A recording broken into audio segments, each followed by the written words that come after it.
코로나 바이러스에 감염되었던 김영민 선교사님이 많이 회복이 되셨습니다. 큰 고비가 한번 있었지만 감염된 지 한 15일 좀 지나서 서서히 낫기 시작하고 회복이 되어졌다고 합니다. 아직도 이 폐에 염증이 여전히 있어서 지금 그 염증을 치료하는데 힘을 다하고 있다고 그렇게 또 소식을 전해왔습니다. 미얀마에 계시다 보니까 또 거기는 바오족들이 사는 오지고 또 도시와는 많이 떨어져 있다 보니까 아마 약을 구하기가 어려운 것 같아요. 그래도 많이 회복되었고 건강해졌다고 그런 좋은 소식을 전했습니다. 그러면서 덧붙이기를 지금 미얀마는 생지옥이라고 합니다.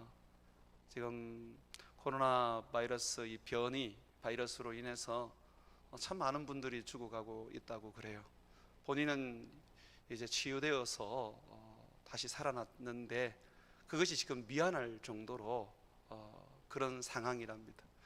그러니까 죽는 사람들이 엄청나게 많은 거죠. 그 중에서 살아난 사람들은 정말 참 고개를 들지 못하는 그런 상황이 되어버린 것이죠. 이렇게 우리는 지금 세상 곳곳에 많은 죽음을 보고 있습니다. 이거는 비단 코로나 바이러스로 인해서만 나타나는 현상은 아닙니다. 자연재해로 인해서 지금 일어나는 이 재난들, 너무 더워서 지금 죽어가고 있고, 또 물난리와 또 자연적으로 일어나는 산불, 거기에 의해서 지금 죽어가고 있는 분들도 지금 언론을 통해서 많이 이야기하고 있습니다. 참 이런 모습들을 보면서 한편으로는 참 인생이 뭔가 그런 생각이 드시죠. 인간은 죽기 위해서 만들어졌는가 이런 생각이 듭니다. 그런데 성경은 우리에게 말합니다. 아니다. 사람은 죽기 위하여 만들어진 존재가 아니다. 사람은 영원한 생명을 가지고 하나님을 아버지라 부르며 기쁨과 즐거움의 삶을 누리게 하려고 만들어졌다. 그렇게 분명하게 얘기합니다. 그런데 왜 죽음이 왔습니까? 인간의 죄 때문에 죽음이 온 것이죠. 인간의 죄 때문에 죽음이 왔는데 이 죽음은 결국 영원한 생명으로 가는 길이 차단되었기 때문에 오는 것입니다. 영원한 생명을 얻을 수 있는 그 길이 죄로 인하여 차단되었습니다. 한번 여러분 22절을 보십시오. 여호와 하나님이 이르시되 보라, 이 사람이 아담과 하와를 가리키죠. 선악을 아는 일에 우리 중에 하나같이 되었으니 죄를 저지름으로써 악이 무엇인지 이제 경험하게 되었습니다. 그가 그의 손을 들어 생명나무 열매도 따먹고 영생할까 하노라 하시고, 죄로 오염된 사람이 그 죄를 가진 채 만약에 생명나무를 따먹어서 영생하게 된다면 결국 이 세상은 정말 아비규환이 되는 것입니다. 그래서 주님께서는 지금 생명나무로 가는 길을 막아버리십니다. 그가 하셨던 첫 번째의 그 조치는 23절에 보게 되면 여호와 하나님이 에덴 동산에서 그를 내보내어 그의 근원이 된 땅을 갈게 하시니라. 에덴 동산에서 추방을 시켰습니다. 생명나무는 어디에 있었느냐면 에덴에 있었죠. 에덴 동산 중앙에 있었죠. 주님께서 생명나무를 따서 먹지 못하게 하려고 에덴 동산에서 범죄한 사람을 내어 쫓아버리십니다. 그리고 또 보십시오. 24절에 이같이 하나님이 그 사람을 쫓아내시고 에덴 동산 동쪽의 그룹들과, 에덴 동산 동쪽이 아마 에덴 동산으로 들어가고 또 생명나무가 있는 곳으로 가는 이 길이 있는 곳인 것 같아요. 그래서 이 동쪽에 그룹과 두루 도는 불칼을 두고, 이 그룹은 천사를 말합니다. 이 천사 중에서 그룹이라 불리우는 존재는 하나님 곁에서 하나님과 가장 가까운 곳에서 하나님의 명령을 수행하는 천사들입니다. 그러니까 굉장히 지위가 높고 권세가 있는 천사들입니다. 자, 이 천사들을 에덴 동산에 주님께서 두셔서 생명나무로 가는 길로 사람들이 못 가도록 차단을 하셨습니다. 그리고 두루 도는 불칼을 두어서 아무도 그 생명나무로 들어가지 못하도록, 에덴 동산으로 들어가지 못하도록 그렇게 하나님이 막아 버리셨습니다. 그래서 성경은 이렇게 말합니다. 생명나무의 길을 지키게 하시니라. 생명나무에 가까이 가지 못하도록 하나님이 그렇게 천사와 그리고 두루 도는 불칼로 이제 막아 놓으신 것입니다. 지금도 그렇다면 이 생명나무가 있는 에덴 동산이 있을까요?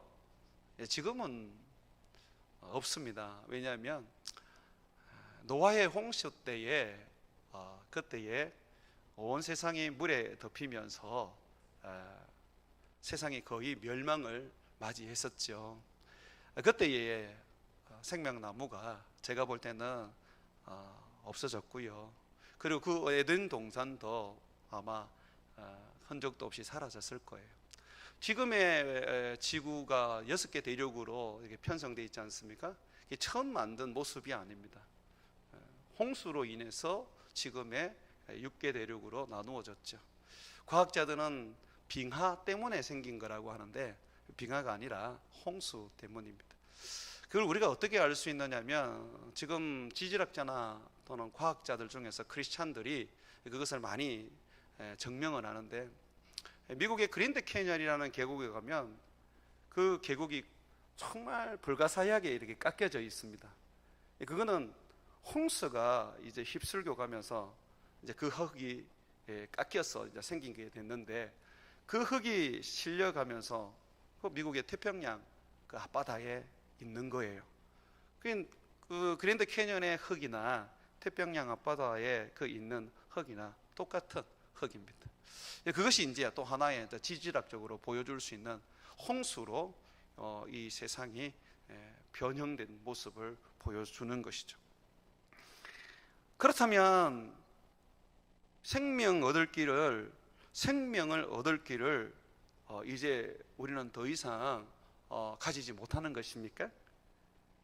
생명을 얻는 그 길이 없어진 것입니까? 생명나무가 없어졌으니까 이제 더 이상 우리가 영생을 얻을 수 있는 그런 어떤 기회가 없어진 것입니까?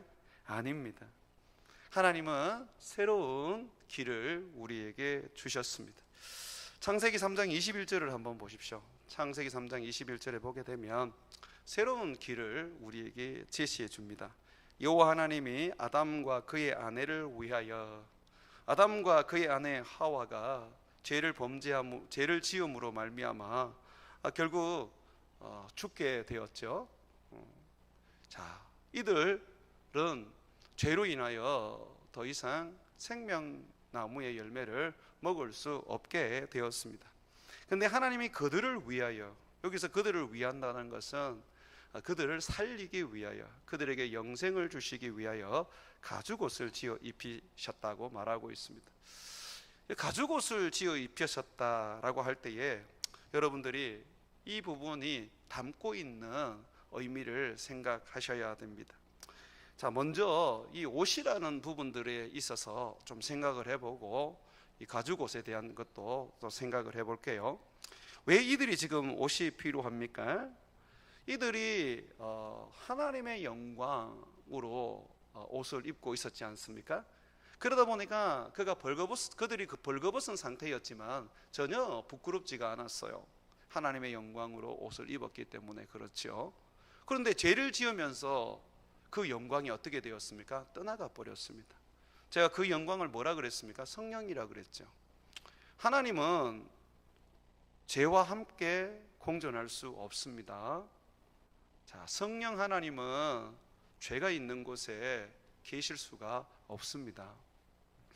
아담과 하와가 죄를 짓자 그와 함께 하셨던 성령님이 떠나가 버렸어요. 하나님이 떠나가 버렸어요. 그러다 보니까 완전히 육체가 드러나면서 육체만 남게 되었죠. 하나님의 영광이 이제 자기를 떠나 버리니까 자기가 이제 벗은 몸으로 있는 그 상태를 이제 자기들이 보게 되니까 무척 부끄럽고 그랬어요. 그래서 나뭇잎으로 옷을 지어서 입었지만 그 나뭇잎으로 지은 옷 가지고는 하나님 앞에 나갈 수가 없었습니다. 7절 말씀 한번 보시죠. 창세기 3장 7절. 이에 그들이 눈이 밝아져 죄를 짓고 나니까 깨달아지게 됐죠. 자기들이 벗은 줄을 알고 무화과 나무 잎을 엮어 치마로 삼았더라. 일단 부끄러움을 가렸어요. 부끄러움을 가렸는데 하나님이 나타나셔서 아담을 찾으니까 아담이 하나님께 나가지를 못하는 거예요. 너무너무 부끄러워서. 8절 보십시오. 그들이 그날 바람이 불매 동산에 거느시는 여호와 하나님의 소리를 듣고 아담과 그의 아내가 여호와 하나님의 낯을 피하여 동산 나무 사이에 숨은지라. 지금 옷을 만들어 입었어요. 무화과 나무 잎으로 옷을 만들어 입었는데 그 옷으로는 하나님 앞에 나갈 수가 없는 거예요. 자기들의 죄를 가릴 수가 없었던 거죠. 자기들의 죄를 덮을 수가 없었던 것이죠. 그래서 하나님께서 아담과 하와에게 가죽옷을 지어 입혀서 아담과 하와의 죄를 덮으십니다. 아담과 하와의 죄를 주님께서 가려 주십니다. 그런데 여기 보면 가죽옷이죠. 나뭇잎으로 만든 옷과 가죽으로 만든 옷의 차이를 아십니까? 가죽옷은요, 결국 한 생명이 죽었다는 것을 말하는 것입니다. 그냥 양틀 벗겨가지고 그거 가지고 옷을 만든 게 아니에요. 성경은 스킨을 말하거든요. 이 가죽, 이 짐승의 가죽을 이야기하는 거죠. 짐승을 죽여야지만 그 가죽을 얻을 수 있는 것입니다. 저도 어렸을 때에 시골에서 살다 보니까 토끼를 기른 적이 있습니다. 토끼를 기르면 토끼는 가난한 살림에 적지 않는 그런 유익을 줍니다. 고기는 배고픈 우리들에게 좋은 영양식이 되고요. 틀은 그것은 또 팔면 돈이 됩니다. 그러다 보니까 어렸을 때부터 이제 토끼를 잡아서 이 가죽을 벗겨서 가죽을 말려서 팔았던 그런 일들을 했고, 또 이 고기는 양념을 해서 이렇게 먹었던 그런 일들을 했었습니다. 토끼의 가죽을 벗기려면 죽여야 돼요. 죽이지 않고는 그 가죽을 벗길 수가 없습니다. 지금 주님께서 가죽옷을 만들었다는 것은 어떤 짐승이 죽었다는 것을 말하는 것입니다. 주님께서 지금 보여주는 것이 이것입니다. 뭐냐면 아담과 하와의 죄를 대신해서 짐승이 죽은 거예요. 죄의 삭은 사망이기 때문에 대신해서 죄의 대속물로서 짐승이 죽은 것이죠. 이것은 바로 예수님의 죽으심을 보여주는 메시지입니다. 여러분, 예수님이 우리를 위하여 십자가에서 죽지 않으셨다면 우리는 영생을 얻을 수가 없습니다. 우리는 구원을 얻을 수가 없습니다. 우리는 우리의 죄에 대하여 사함을 받을 수가 없습니다. 죄로부터 구원을 얻을 수가 없습니다. 오직 죄 사함을 받고 우리의 죄가 덮이고 가려져서 거룩하신 하나님 앞에 나갈 수 있는 길은 하나밖에 없어요. 우리의 죄를 위하여 예수님께서 죽으셔야 합니다. 그런데 여기에 굉장히 중요한 포인트가 있습니다. 예수님이 온 인류를 위하여 죽으셨습니다. 그러나 예수님이 죽었다고 해서 세상 모든 사람들이 다 죄사함을 받은 것이 아닙니다. 오직 그의 피를 힘입은 자들, 다시 말해서 그를 믿는 자들, 여기서 성경에서 말하는 거로 이야기하자면 그의 가죽을 입은 자들만이 구원을 얻습니다. 예수님이 죽으셨다고 해서 세상이 구원을 얻은 게 아니에요. 예수님의 그 죽으심으로 말미암아 구원을 얻게 된 사람은 그를 옷 입는 사람이었습니다. 바울은 그래서 예수 그리스도를 믿는 것을 가르쳐서 그를 옷 입는 거라고 말하고 있습니다. 갈라디아서 3장 27절에 보게 되면 누구든지 그리스도와 합하기 위하여 세례를 받은 자는, 그 예수님을 우리가 진심으로 믿으면 세례를 받지 않습니까? 세례는 우리의 믿음의 고백에 대한 증표지 않습니까? 자, 이렇게 그리스도와 함께 세례를 받은 자는 어떻게 말하고 있습니까? 그리스도로 옷 입었느니라. 우리가 예수님을 믿게 되면, 예수님을 진심으로 나의 주인으로, 나의 구원자로 영접하게 되면 우리는 그리스도로 옷 입게 됩니다. 이 아담이 지금 짐승의 가죽 옷을 입었습니다. 짐승의 가죽으로 만든 옷을 입었습니다. 그렇다면 지금 아담은 지금 자기를 대신하여 피 흘려 죽은 그 짐승, 그 짐승을 그의 몸에 뒤집어 쓰고 있는 것입니다. 여러분, 우리가 예수님을 믿는다는 것은 예수님을 옷 입는다는 것입니다. 그러면 예수님의 죽으심을 내가 지금 입었다는 것이죠. 그러면 죽으심만 입었습니까? 예수님은 다시 살아나셨기 때문에 우리는 예수를 믿는 그 믿음으로 말미암아 다시 살아났습니다. 그래서 세례라는 것은 내가 그리스도와 함께 하나가 된 것이죠. 그리스도와 함께 죽고 그리스도와 함께 산 것이죠. 그래서 예수 죽음 곧 내 죽음이 되고 예수 부활이 곧 내 부활이 되는 것입니다. 여러분, 예수님이 부활하신 것을 믿습니까? 예수님이 죽으신 것을 믿습니까? 그렇다면 여러분, 진심으로 예수님을 믿는다면 여러분 그리스도와 함께 죽으셨습니다. 죄에 대하여. 그리고 그리스도와 함께 사셨습니다. 의에 대하여. 아담과 하와는 죽는 그날까지 가죽 옷을 입고 살았습니다. 그리스도의 옷을 입은 아담과 하와, 그는 그 옷을 벗지 않았습니다. 우리가 구원 얻을 때에 예수님을 믿고 예수님으로 옷 입는 어떤 그런 상태가 되는 게 아니고요, 구원 얻을 때도 그렇고 구원 얻은 이후로도 그렇고 또 천국에 들어가서도 그렇고 우리는 영원토록 그리스도로 옷을 입고 사는 자들입니다. 이게 믿음입니다. 많은 사람들은 예수님을 믿는다고 하면서도 그들의 삶에 예수님이 없이 살아갑니다. 그리스도를 믿는데도, 그리스도로 옷을 입었는데도 불구하고 전혀 그리스도를 사람들에게 보여주지 않고 있습니다. 여전히 아담과 하와가 범죄하여 그 죄로 인하여 벌거벗은 상태처럼 여전히 죄로 인하여 벌거벗은 상태로 살아가는 삶을 살고 있습니다. 그런 사람들을 보면서 예수님을 믿는다라고 할 때에 우리가 그걸 받아들일 수가 없게 되는 것이죠. 말로만 예수님을 믿는다 그래서 그것을 우리가 저 사람 예수를 믿구나 라고 그렇게 받아들인다면 어리석은 것입니다. 오늘 성경은 그림으로 분명하게 보여줍니다. 정말 예수님을 믿는다면 예수님으로 옷 입어야 한다. 예수님으로 옷을 입었다면 우리는 세상을 살아가면서 예수님을 보여주어야 하는 것입니다. 예수님의 죽으심과 예수님의 부활하심을 보여주어야 합니다. 예수님의 성품과 예수님의 그 삶의 모습을 보여주어야 하는 것입니다.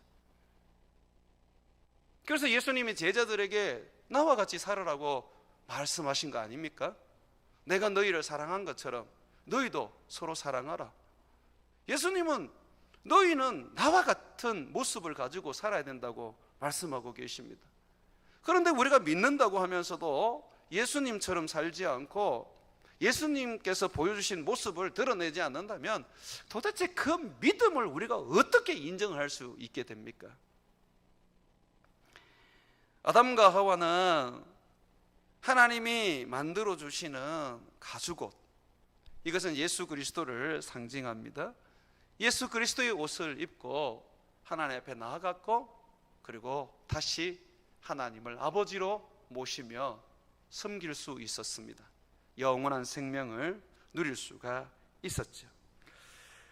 주님께서 가죽옷을 지어 주셨던 그 이유는 바로 그들의 믿음 때문에 그렇습니다. 20절을 한번 보십시오. 20절 보시면 아담이 그의 아내의 이름을 하와라 불렀으니 그는 모든 산자의 어머니가 됨이더라. 죄 지은 하와에게 주님께서 이런 말씀을 하셨습니다. 여자의 후손이 뱀의 머리를 상하게 할 것이다. 사탄을 짓밟아 멸할 것이다 라고 하셨습니다. 하나님께서는 죄 지은 하와에게 구원의 길을 말씀해 주셨습니다. 이게 하나님의 사랑입니다. 아담은 하나님의 이 말씀을 듣고 아담은 구원의 길을 알게 되었습니다. 여자의 후손 곧 예수님이 이 땅에 오셔서 사단을 멸하고 우리를 구원해 주시는구나 라는 것을 그는 알고 그 말씀을 붙잡게 되었습니다. 여러분 성경 한번 보십시오. 3장 15절 보십시오. 이것이 복음이라고 불리우는 내용입니다. 태초에 처음에 알려진 복음이기 때문에 원시 복음이라고도 그렇게 말하는데 15절 보십시오. 내가 너로 여자와 원수가 되게 하고, 이 너는 사탄이죠. 네 후손도 여자의 후손과 원수가 되게 하리니 여자의 후손은 내 머리를 상하게 할 것이고 너는 그의 발꿈치를 상하게 할 것이니라 하시고, 하나님의 아들 예수 그리스도 그가 여자의 후손으로 이 세상에 오셔서 사탄을 멸하시고 우리를 구원해 주실 거라고 말씀합니다. 그랬더니 아담이 이것을 믿고 그것을 붙잡게 됩니다. 20절 보십시오. 아담이 그의 아내의 이름을 하와라 불렀으니 그는 모든 산자의 어머니가 됨이라. 이 하와는 원래는 죽은 자의 어머니죠. 자기가 선악과를 따먹음으로 인해서 자기가 낳는 모든 자손들은 자기의 죄를 유전으로 받아서 다 죽게 된 것이잖아요. 근데 지금 아담이 뭐라 그럽니까? 하와라는 이름으로 고쳐주면서 모든 산자의 어머니라고 말합니다. 죄로 인하여 다 죽게 됐는데 어떻게 산자라고 그럽니까? 바로 여자의 후손, 하와의 몸에서 잉태할 하와의 자손으로 올 하나님의 아들 예수 그리스도, 그가 세상의 구원자이시기 때문에 그렇습니다. 그 예수님을 믿게 된 것이죠. 그 예수님을 믿음으로 말미암아 주님은 이제 그를 위하여 한 짐승을 잡아 그 짐승으로 속죄를 하게 하고, 그리고 그의 가죽을 벗겨 옷을 만들어 그로 하여금 하나님 앞에 나와 영생에 들어가도록 하셨습니다. 바로 하나님께서는 창세기 3장 21절에 세상에 오실 여자의 후손이 우리로 하여금 영생을 얻게 하기 위하여 우리를 대신하여 죄의 속죄물로 죽으시고 피를 흘려 우리가 그의 그 공로로 우리가 그를 힘입어 그를 내 삶에, 내 인생에 입음으로 인하여 구원에 이르게 되는 말씀, 이 말씀을 주님이 주시게 되셨습니다. 그래서 여러분, 창세기 3장 21절에 처음으로 하나님의 아들, 여자의 후손, 우리의 구원자가 우리 죄를 위하여 죽으실 것을 말씀해 주셨습니다. 십자가에서 죽으실, 우리를 위하여 피를 흘려 죽으실 우리의 속죄 제물이 되심을 그 3장 21절에 처음으로 성경은 이야기해 주고 있는 것이죠. 자, 그러면 여러분, 이제 한번 저를 보시고 생각해 보십시오. 다른 구원의 길이 있습니까? 주님께서 아담과 하와가 범죄했을 때에 주님 그들에게 구원을 주시기 위하여 주신, 우리 주님의 주신 그 구원의 길은 여자의 후손과, 그리고 그 여자의 후손이 십자가에 못 박혀 죽어 피를 흘림으로써 구원을 얻는 그 길밖에 없지 않습니까? 그러다 보니까 여러분, 성경을 보십시오. 성경은 계속해서 그 이야기만 합니다. 예수님 오실 때까지 여자의 후손이 누군지를 계속해서 성경은 말해주고, 그 여자의 후손은 결국 우리의 죄를 위하여 죽는 분이라는 것을 이야기해주고 있습니다. 그 이야기가 결국 예수님이 오셔서 이루어졌죠. 여자의 후손으로 오셨고, 그는 정말 죄로 말미암아 죽으셨습니다. 자, 이것을 증거하는 사람들이 바로 제자들이었고, 초대교회 성도들이었고, 지금은 우리들이지 않습니까? 그러면 성경은 여러분, 결국 뭘 지금 얘기하는 것이죠? 성경은요, 죄로 죽어가는 우리들에게 살 수 있는 유일한 길, 구원을 얻을 수 있는 유일한 길은 하나밖에 없다고 말합니다. 그게 뭐냐면 바로 여자의 후손이신 예수 그리스도, 그가 우리를 위하여 십자가에 못 박혀 죽는 것이라는 거죠. 그것을 내가 믿는다. 내가 그것을 예수님으로 옷을 입어야지만이 구원을 얻게 되는 것입니다. 성경은 이 부분을 명확하게 얘기하고 있습니다. 한번 성경을 찾아보시죠. 로마서 3장 20절입니다. 로마서 3장 20절에 보게 되면 우리의 구원에 대해서 성경은 예수님 외에 다른 길이 없다라고 선언을 해줍니다. 로마서 3장 20절에 보게 되면 이렇게 말합니다. 그러므로 율법의 행위로 그의 앞에, 하나님 앞에 의롭다 하심을 얻을 육체가 없나니.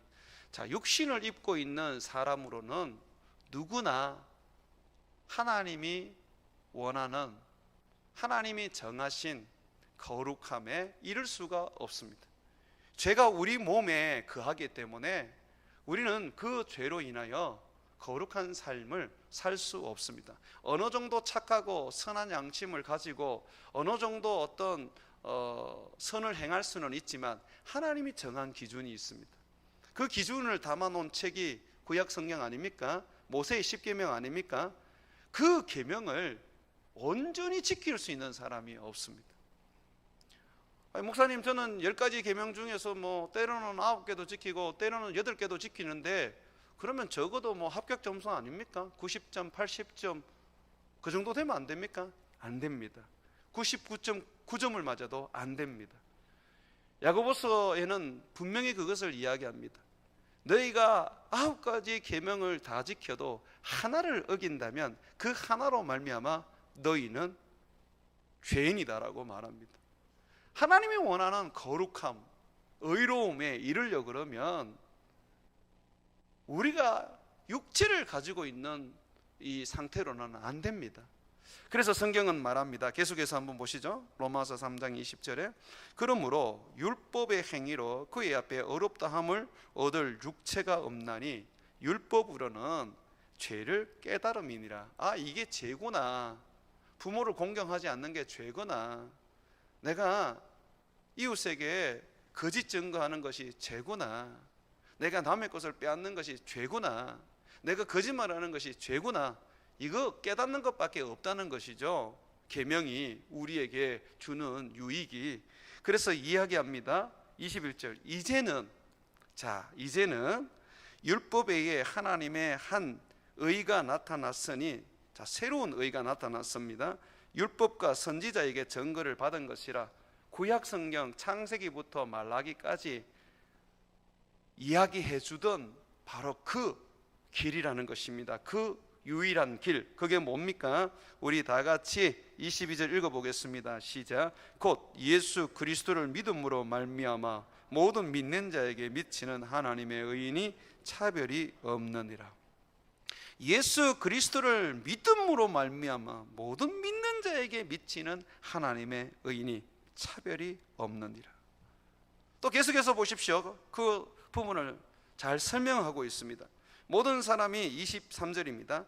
죄를 범하였음에 하나님의 영광에 이르지 못하더니 그리스도 예수 안에 있는 속량, 이 속량이라는 것은 노예로 있던 사람이 어떤 누군가 돈을 지불해서 그 노예에서 해방이 된 것을 말하는 것입니다. 죄로 죽어가던 사람이 누군가 그 죄값을 대신 지불함으로 말미암아 그 죄에 대한 형벌에서 사면을 받는 것을 말하는 것입니다. 자, 예수 그리스도 안에 있는 속량으로 말미암아 하나님의 은혜로 값없이 어렵다 하심을 얻은 자 되었느니라. 이게 어떻게 우리가 속량을 받았습니까?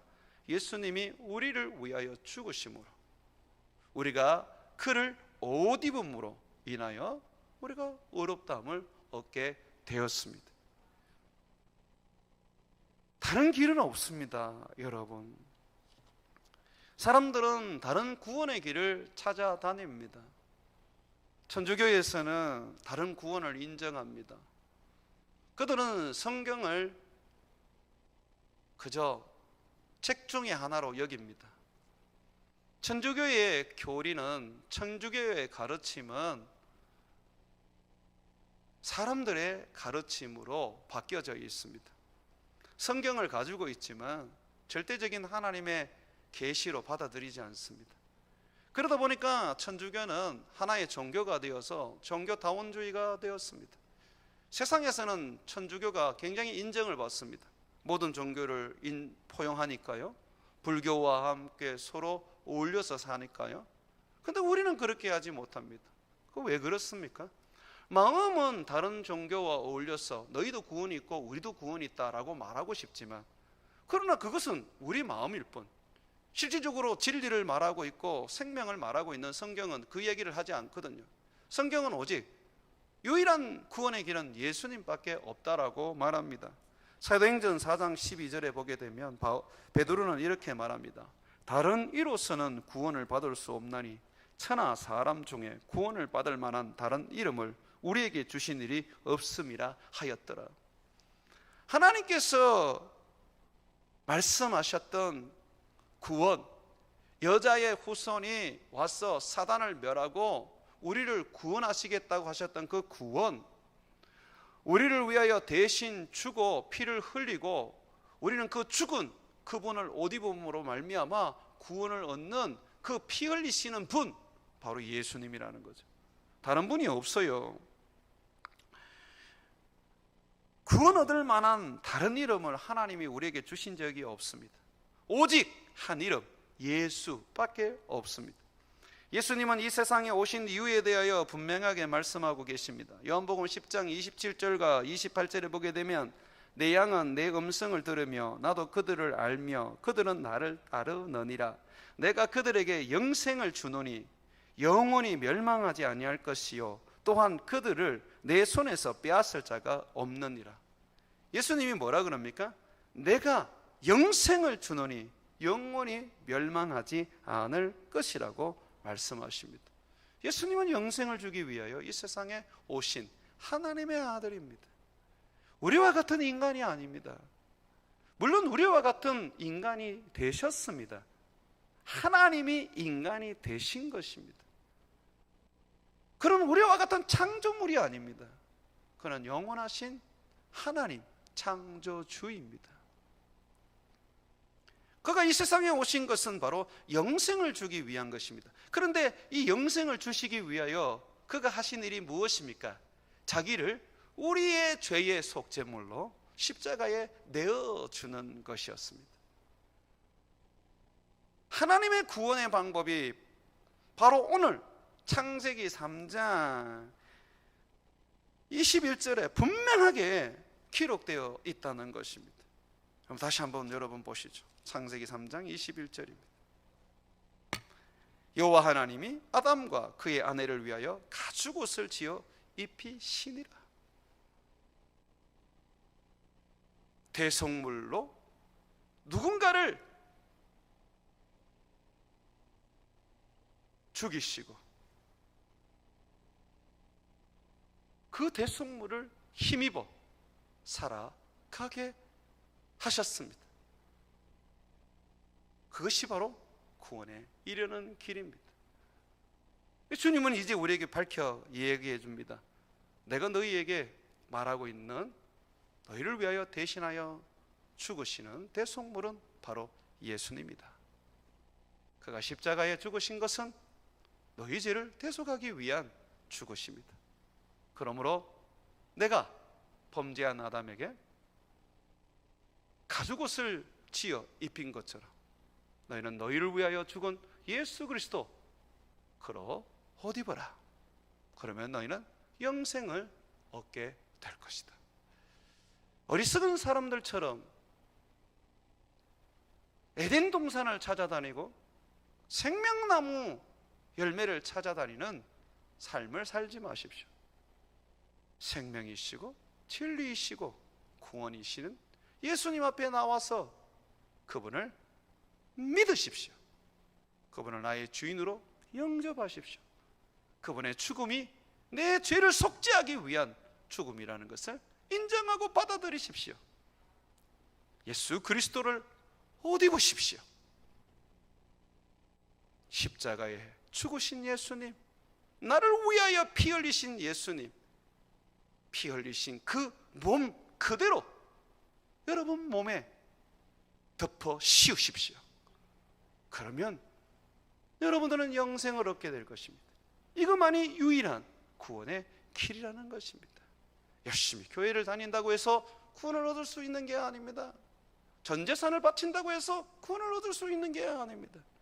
구원을 얻는 방법은 오직 하나밖에 없는 것입니다. 나를 위하여 십자가에 못 박혀 죽으신 예수 그리스도, 그분을 내가 믿고 그분을 내 몸에 모시는 것입니다. 옷을 입는다라고 할 때에 그 표현을 이렇게 여러분들이 이해하면 좋겠습니다. 예수님을 내 안에 모신다. 여러분 예수 그리스도로 옷 입으십시오. 예수 그리스도를 내 안에 모십시오. 그러면 예수님을 모셨다면 여러분은 이제 십자가에 좀 못 박으십시오. 여러분 자신을 여러분 안에 계시고 여러분이 모신 예수님이 좀 여러분의 삶에서 살아 역사하게 좀 만드십시오. 예수님을 모셨고 예수님으로 옷 입었다고 하면서도 어떻게 여전히 자기가 살아있는지 참 안타까운 일입니다. 갈라디아서 2장 20절에 보게 되면 내가 그리스도와 함께 십자가에 못 박혔나니 그런즉 이제 내가 사는 것이 아니요 오직 내 안에 그리스도께서 사시는 것이라. 이제 내가 육체 가운데 사는 것은 나를 사랑하사 나를 위하여 자기 자신을 버리신 하나님의 아들을 믿는 믿음 안에서 사는 것이라. 나는 죽었어요. 내가 살아가는, 내가 육체 가운데 살아가는 어떤 그 이유는 바로 내가 옷 입은 예수, 내 안에 모신 예수, 그분을 내 삶을 통하여 드러내고 그분을 내 몸을 통하여 나타내기 위한 것입니다. 예수를 믿는 믿음 안에서 산다는 것이 무엇입니까? 예수처럼 산다는 것입니다. 예수 의지에서 산다는 것입니다. 예수님의 말씀대로 순종하며 산다는 것입니다. 여전히 자기가 살아있는 사람은 그리스도를 보여줄 수 없습니다. 죽어야만 예수님이 우리를 통하여 드러나시는 것입니다. 사랑하는 성도 여러분, 주님은 아담과 하와를 구원하시기 위하여 한 짐승을 택하여 속죄 제물로 삼으시고, 그리고 그 짐승을 아담과 하와의 죄를 대신하여 죽이신 것으로 끝내지 않으셨습니다. 속죄 제물로서 그 죄를 지고 죄값을 지불하여 죽게 하신 후에 가죽을 벗겨 그 가죽으로 옷을 입혀 아담과 하와를 입히셨습니다. 우리를 위하여 예수님이 죽으셨을 뿐만 아니라 하나님은 예수 그리스도를 우리 안에 두셨어 그를 힘입어 살게 하시고, 그를 따라 살게 하시고, 그를 위하여 살게 하십니다. 예수님이 여러분의 속죄 제물임을 믿습니까? 그러면 여러분 또 하나 믿으셔야 합니다. 속죄 제물이었던 예수님, 그분으로 옷을 삼아 여러분들이 하나님께서 입을 수 있도록 여러분을 입히셨다는 것을 잊지 마십시오. 그러므로 날마다 자신을 쳐서 죽이시고 여러분의 삶에는 그리스도만 나타나게 하십시오. 그것이 믿음입니다.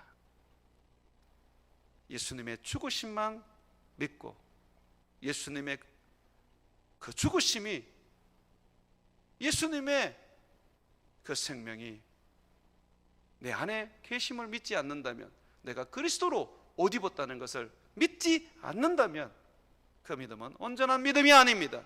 정말 그리스도께서 여러분을 위하여 죽으셨다는 것을 믿는다면 그 죽으신 예수님으로 옷 입고 살아가십시오. 예수님이 여러분 안에 계셔야 합니다. 십자가에서 죽으신 그분이 여러분의 옷이 되어 여러분이 보여야 할 것은 죄악스러운 알몸이 아니라 그리스도의 삶이라는 것을 잊으셔서는 안 됩니다. 믿음은 행함이 있어야 합니다. 예수님을 보여주지 않는 믿음은 죽은 믿음이요, 그 믿음은 어느 누구도 구원에 대하여 증명해내지 못합니다. 그러므로 사랑하는 여러분, 예수님을 믿으십니까? 그러면 예수님이 여러분 안에서 살아계시고 역사하시고 여러분을 이끌어 가실 수 있도록 예수님을 드러내고 예수님을 나타내는 인생을 사시기를 주의 이름으로 축원을 드립니다.